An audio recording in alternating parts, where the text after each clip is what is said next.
In this video, I'd like to talk about how to evaluate a hypothesis that has been learned by your algorithm. In later videos, we'll build on this to talk about how to prevent the problems of overfitting and underfitting as well. When we fit the parameters of our learning algorithm, we think about choosing the parameters to minimize the training error.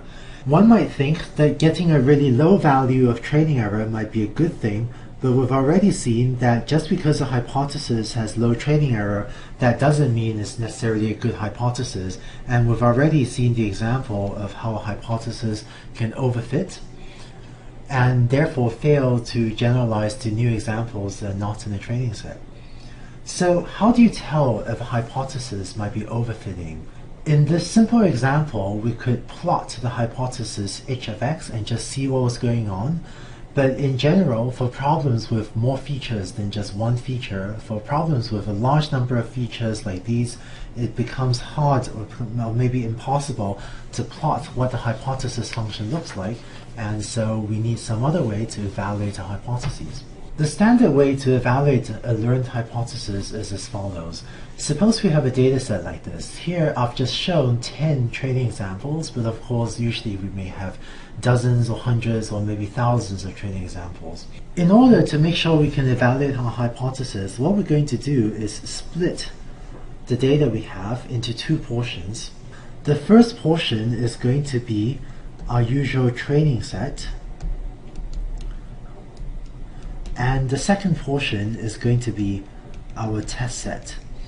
And a pretty typical split of all the data we have into a training set and test set might be around, say, a 70% 30% split, with more of the data going to the training set and relatively less to the test set. And so now, if we have some data set, we might assign only, say, 70% of the data to be our training set, where here M is, as usual, our number of training examples, and the remainder of our data might then be assigned to become our test set. And here I'm going to use the notation M subscript test to denote the number of test examples.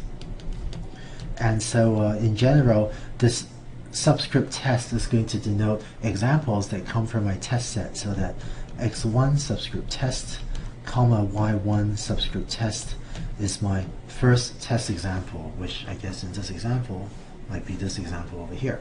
Finally, one last detail, whereas here I've drawn this as though the first 70% goes to the training set and the last 30% to the test set. If there is any sorted ordering to the data, it'd actually be better to send a random 70% of your data to the training set and a random 30% of your data to the test set. So if your data were already randomly sorted, you could just take the first 70% and last 30%, but if your data were not randomly ordered, it'd be better to randomly shuffle or to randomly reorder the examples in your training set before sending the first 70% to the training set and the last 30% to the test set. Here then is a fairly typical procedure for how you would train and test a learning algorithm, maybe linear regression. First, you learn the parameters theta from the training set. So you minimize the usual training error objective j of theta, where j of theta here was defined using that 70% of all the data you have. That's only the training data. And then you would compute the test error. And I'm going to denote the test error as j subscript test. And so what you do is you take your parameter theta that you've learned from the training set and plug it in here and compute your test set error, which I'm going to write as follows. So this is basically the average squared error as measured on your test set. It's pretty much what you'd expect. So run every test example through your hypothesis with parameter theta and just measure the squared error that your hypothesis has on your M subscript test examples. And of course, this is the definition of the test set error if we are using linear regression and using this squared error metric. How about if we were doing a classification problem and, say, using logistic regression instead? In that case, the procedure for training and testing, say, logistic regression is pretty similar. First, we will learn the parameters from the training data, that first 70% of the data, and then we will compute the test error as follows. It's the same objective function as we always use for logistic regression, except that now it's defined using our M subscript test examples. While this definition of the test set error J subscript test is perfectly reasonable, sometimes there's an alternative test set metric that might be easier to interpret, and that's the misclassification error. It's also called the 0-1 misclassification error, with 0-1 denoting that you either get an example right or you get an example wrong. Here's what I mean.